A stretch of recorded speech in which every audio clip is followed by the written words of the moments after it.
últimos días, y particularmente señalar que creo que es una mala noticia el rechazo de la idea de legislar de la Cámara de Diputados a la reforma tributaria, porque rechazar la idea de legislar implica darle un portazo al diálogo. Y lo que Chile necesita es diálogo precisamente para alcanzar soluciones a los problemas que afectan la vida cotidiana de todos nuestros compatriotas. Ello exige una política social que se haga cargo de necesidades y que sea financiada con recursos permanentes. Y precisamente la reforma tributaria tenía por objeto generar ingresos permanentes para impulsar iniciativas que mejoraran la calidad de vida de todas las chilenas y chilenos. Por tanto, creo que es una mala señal el rechazo, insisto, a la idea de legislar. Los proyectos de ley, por definición, son perfectibles y se perfeccionan en el marco del debate parlamentario, pero para ello es necesario aprobar la idea de legislar. En caso contrario, no se puede llevar adelante la tramitación de iniciativas que son muy importantes para nuestro país. Por eso creo que es relevante remarcar la necesidad de impulsar un diálogo democrático con una actitud constructiva que permita hacernos cargo de las urgencias que afectan la vida cotidiana de nuestros compatriotas. Y, por cierto, cuando se rechaza la idea de legislar, se da una señal en un sentido contrario, lo que es malo para el país. Conforme a nuestro ordenamiento jurídico, el presidente de la República puede insistir en un proyecto de ley que haya sido rechazado la idea de legislar en la Cámara de Origen, pero para ello requiere el apoyo o la aprobación de 2/3 de quienes forman parte de la Cámara Revisora. Es un quórum muy alto. Y por tanto, creo que más que estar haciendo política ficción respecto a lo que va a acontecer, lo importante aquí es jugárnoslas por entero por un diálogo democrático que nos permita contribuir a una solución de los problemas de los chilenos y chilenos, y particularmente que nos permita avanzar en una reforma tributaria que genere los recursos necesarios para enfrentar las necesidades más urgentes en nuestro país. En caso de que el gobierno decida no insistir, ya sea porque no cuenta con los 2/3 o por otra razón, se requiere esperar un año para reiniciar la tramitación del mismo proyecto de ley. Por cierto, tuvimos una larga conversación con los partidos oficialistas donde lo importante, el respaldo para poder encontrar los caminos que nos permitan recuperar lo esencial, ¿no? Tras lo que sucedió el día de ayer con la votación de la reforma tributaria, que es encontrar los caminos para poder financiar aquellas ayudas sociales que se pusieron en riesgo el día de ayer. Todos saben que la reforma tributaria estuvo diseñada con un importante debate prelegislativo durante 3 meses en distintas regiones, lideradas por el ministro Mario Marcel, que me acompaña. Luego 6 meses de discusión y de debate en el Congreso Nacional, 8 meses. Gracias, me corrige el ministro de Hacienda. 8 meses de discusión y debate legislativo en el Congreso Nacional. En la Comisión de Hacienda además se presentaron alrededor de 90 indicaciones para recoger no solamente las propuestas, opiniones y observaciones de quienes participaron de la sociedad civil, gremios, sino que también del mundo político, que vinieron a mejorar el proyecto de reforma tributaria, sino que además adicionado a eso, mostramos apertura y así lo transmitimos en todas las conversaciones a través de nuestros ministros de ir todavía mejorando más el proyecto, resguardando, por cierto, los principios que son fundamentales, ¿no? Que aquellos que tienen más puedan pagar los impuestos correspondientes para poder financiar y contar con los recursos para financiar el aumento de las pensiones, los 250.000 pesos, la PGU, fortalecer la salud pública, particularmente lo que es la atención primaria con el aumento del per cápita, todo lo que dice relación con disminuir los tiempos de espera en las listas de espera, todo lo que dice relación con la seguridad y la dotación policial y el financiamiento de comisaría, todo lo que es el apoyo a las pymes, y el ministro podrá detallar todo lo que te contaba la reforma tributaria para financiar, ¿no? Que era pensando en los trabajadores y trabajadoras, en los derechos sociales, en el emprendimiento, en los incentivos para la inversión, etcétera, etcétera. En cuanto al contenido del proyecto y el significado del rechazo a la idea de legislar, creo que lo primero es recordar qué es lo que significa rechazar la idea de legislar. Rechazar la idea de legislar es terminar con la tramitación de un proyecto, sin entrar en su discusión particular. Significa que se considera que no hay que legislar sobre la materia, no es conveniente legislar, y cuando se rechaza la idea de legislar, se rechaza todo el contenido de un proyecto. Y por lo tanto, y dado las limitaciones que existen para insistir sobre un proyecto, dado que no se puede volver a presentar un proyecto como ese hasta dentro de un año, significa que también se impide que sus componentes puedan volver a ser discutidos de manera separada en esa instancia. Esto significa entonces que con el rechazo a la idea de legislar, se rechazó, por ejemplo, la gradualidad en el incremento de la tasa que afecta, la tasa de impuesto a la renta que afecta a las pequeñas y medianas empresas. El proyecto contemplaba dar una gradualidad hasta el año 2025 respecto de un incremento que dejó legislado el gobierno anterior, que determinaba que esta tasa subiera de 10 a 25% durante este año. Al rechazarse la idea de legislar, lo que va a ocurrir es precisamente eso, que la tasa del impuesto a la renta para las pymes va a subir de 10 a 25% de inmediato. Para poder ilustrar lo que esto significa, tomemos el caso de una empresa con ventas de 60.000 UF al año, que cae dentro de los rangos del régimen PYME, del régimen tributario PYME. Esa empresa tiene una rentabilidad del orden del 10%. Eso significa que en los próximos 2 años esa empresa va a pagar 36 millones de pesos más de impuestos respecto de lo que determinaba el proyecto de reforma tributaria. Doy este ejemplo porque ayer se dijo muchas veces, se repitió muchas veces, que la reforma tributaria sería dañina para las pymes y que se rechazaba la idea de legislar para apoyar a las pymes. La verdad es que más allá de las opiniones que uno tuviera respecto de tal o cual medida, en qué medida apoyaba o beneficiaba a las pymes, el rechazo a la idea de legislar significa un perjuicio inmediato y muy concreto. Junto con esto, también significó el rechazar la idea de legislar, significa que muchas de las iniciativas para reducir la evasión y la elusión no van a poder aprobarse, no van a poder aplicarse. Por lo tanto, el uso de esos mecanismos de elusión va a seguir estando vigente, se va a poder seguir aprovechando por las personas que los utilizan. Un ejemplo de esto es que en la actualidad, cuando hay una inversión en un paraíso tributario, hay un límite de 2.400 UF, a partir del cual hay que declarar la renta proveniente de las inversiones en ese paraíso tributario.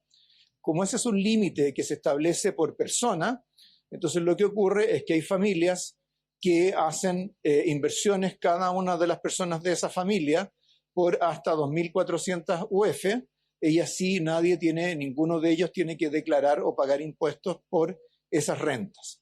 Ese es un mecanismo que seguirá estando vigente como producto del rechazo de la idea de legislar. También en el ámbito de las pymes se creaba un sistema muy favorable para la creación de nuevas empresas. Ahí, ¿cierto?, nos interesa que haya más emprendedores y también que se formalicen las empresas informales. Había un mecanismo específicamente dirigido a esto, es cierto que era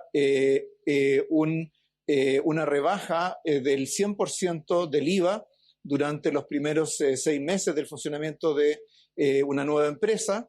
Luego eso se reducía al 50% y finalmente al 25% hasta completar un periodo de 2 años. O sea, había un periodo de 2 años en el cual una nueva empresa pagaría menos IVA, y eso facilitaba o era un incentivo a la creación de nuevas empresas y un incentivo a la formalización de empresas informales.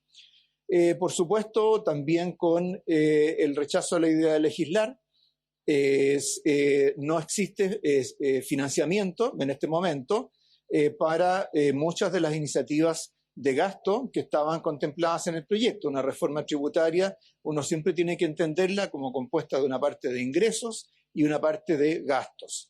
y de la reforma tributaria, del proyecto de reforma tributaria que se discutía ayer, aproximadamente la mitad de su recaudación iría a financiar, por ejemplo, el incremento de la pensión garantizada universal. La decisión de los parlamentarios que votaron mayoritariamente en contra de la idea de legislar deja sin financiamiento ese incremento de la PGU. Pero eso no era lo único, también, ¿cierto?, estaban contemplados recursos para reducir las listas de espera de los hospitales, para incrementar el per cápita de la salud primaria, para hacer realidad la sala cuna universal, para formalizar y desarrollar un sistema nacional de cuidados. Ninguna de esas iniciativas tiene hoy día financiamiento. Y por último, teníamos también algunos beneficios para la clase media. Por ejemplo, la posibilidad de descontar de impuestos, descontar en la base del impuesto global complementario los gastos en arriendo y también descontar los gastos en cuidados. Ambas medidas fueron rechazadas junto con la idea de legislar sobre la reforma tributaria y hoy día no van a poder ser una realidad. Pero yo diría que, y para terminar con esta introducción un poco larga, lo que yo diría es que tenemos que tener claro de que se ha hablado mucho del diálogo, ¿cierto?, en torno a lo que fue la decisión de ayer. El rechazar la idea de legislar es cerrar la puerta al diálogo. Pensemos que en la reforma tributaria, después de la votación general, venían 60 votaciones separadas para cada uno de distintos componentes del proyecto de reforma tributaria. Ahí había espacio para expresar opiniones, preferencias, visiones sobre el contenido, pero al votar en contra de la idea de legislar no se pudo hacer, por supuesto, ninguna de esas 60 votaciones de discutir esos 60 temas de contenido de la reforma tributaria. Entonces, más allá de la retórica, más allá de, en fin, de los dimes y diretes más propios del mundo político, la realidad de rechazar la idea de legislar es la interrupción del diálogo en torno al tema tributario. El royalty minero está para votarse, está para votación en la Comisión de Hacienda del Senado en los próximos días. Y en el caso de la reforma previsional, por supuesto, está en una etapa bastante más temprana de tramitación. Cada uno de esos proyectos, particularmente en el royalty minero, concurriremos a él, ¿cierto?, siempre con esta misma disposición al diálogo que hemos tenido. De hecho, hemos estado trabajando en algunos temas para incorporar en esta etapa del trámite, pero creemos que en lo que respecta al royalty minero ya ha avanzado lo suficiente la discusión legislativa como para seguir con los pasos que están previstos dentro del procedimiento legislativo. En el caso de la reforma previsional, creo que tenemos que reconocer que hay una disputa ideológica muy profunda en torno al tema previsional. Ha habido, en fin, diversas indicaciones, diversas señales de líneas rojas. El gobierno ha sido claro que no tiene líneas rojas en el proyecto de reforma previsional, pero esperamos que la primacía de la ideología sobre el pragmatismo que vimos en la votación de ayer, ojalá que no lo veamos repetido en la reforma previsional, porque lo que ocurre, al igual que en el caso de la reforma tributaria, pero con mucha más fuerza en la reforma previsional, es que este no es un tema de gobierno, oposición, parlamentario o ejecutivo. Este es un tema que tiene que ver con la ciudadanía. Son las personas las que están esperando poder tener mejores pensiones en el futuro. Es a las personas a las que vamos a decepcionar si no somos capaces de legislar sobre la materia. No tenemos que olvidar nunca que ese es el norte de nuestro trabajo, ese es el mandato que tenemos como Ejecutivo y también el mandato que tienen los parlamentarios. Sí, mire, yo creo que cuando uno habla de la autocrítica, el problema que eso tiene es que por muy riguroso que uno sea intelectualmente, desgraciadamente tiende a trasladar la responsabilidad por una votación no al que votó, sino que a algún otro. La responsabilidad por lo que ocurrió ayer no es del gobierno, es porque el gobierno no apretó el botón para votar rechazo a la idea de legislar. Fueron los parlamentarios y parlamentarias que así lo hicieron los que son responsables de esa decisión. Es cierto que a veces hay determinadas circunstancias, datos que influyen, pero yo creo que lo que la ciudadanía espera es que cuando un parlamentario o parlamentaria se enfrenta a una decisión o una pregunta fundamental, como es, ¿cierto?, si legislar o no sobre una reforma tributaria, va a estar respondiendo a esa pregunta. No va a estar preocupado de si qué es lo que dijo tal autoridad, o si le pusieron mala cara, o si no le gustó la barba que yo tenía ese día, sino que va a votar en función de la pregunta que se le está haciendo. La pregunta es, ¿usted cree que existe mérito para legislar en materia tributaria? Yo creo que eso es inescapable. El resto, ¿cierto?, siempre caerá dentro del ámbito del análisis político, etcétera, pero en términos de responsabilidad es quien apretó el botón para rechazar la idea de legislar el que es responsable del resultado de esa votación. Ministra, ¿pero usted vio una influencia del expresidente Sebastián Piñera en esta votación? Como le decía, es un dato de la causa, es evidente a todas luces, pero quienes emiten el voto tienen la responsabilidad final de esto, ¿no? Y yo creo que no podemos perder de vista aquello, ¿no? Los parlamentarios que rechazaron o que no concurrieron a la votación fueron los responsables de que esta idea de legislar no se aprobara en el Congreso. Ahora bien, quiero insistir en esto y transmitirle tranquilidad a la ciudadanía también. Lo señaló el presidente, vamos a buscar todos los caminos que estén a la mano para tener un sistema tributario no solamente progresivo, sino que nos permita recaudar lo que requerimos para financiar estas ayudas sociales. Así que vamos a empeñarnos en eso, esa es la centralidad, y esperamos que en ese camino volvamos a encontrarnos, ¿cierto?, con todos los parlamentarios y parlamentarias que en algún momento también se abrieron a legislar otros proyectos de ley que fueron aprobados en el Congreso, ¿no? Hemos tenido avances importantes, hemos podido despachar proyectos de ley en el Congreso, tanto del Ejecutivo como otros de iniciativa parlamentaria que hemos respaldado, ¿no? Entonces, ese es el ánimo el que queremos recuperar, el ánimo del diálogo, del entendimiento, porque si ponemos en el centro a las personas y no los gallitos políticos, al final de cuentas logramos avanzar y hay experiencia que rescatar en ese sentido.